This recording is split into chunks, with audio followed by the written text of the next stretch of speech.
In this video we are going to see how to define tunnel sections from an IFC file in TcpTunnel CAD.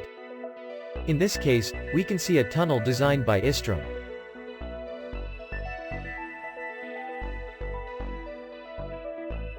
We have disabled some objects that prevent us from seeing what we are interested in, which in this case is the tunnel excavation layer.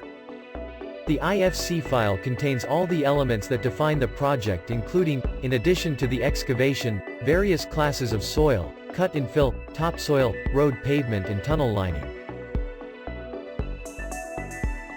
We select the excavation layer and see that it has all its properties assigned.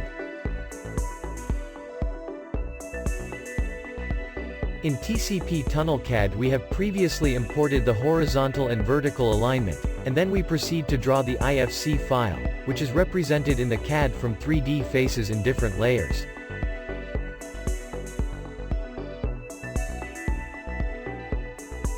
Next, we change the color of the tunnel excavation layer and hide all the others.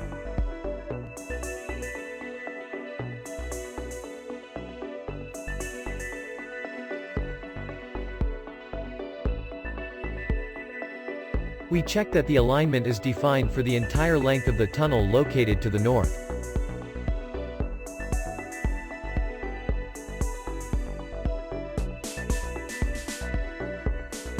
Now we proceed to extract the tunnel sections from the 3D faces.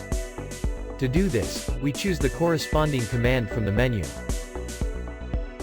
We fill in the parameters, such as range and interval between stations and maximum distances, and we validate to create the file with the definition of the tunnel sections.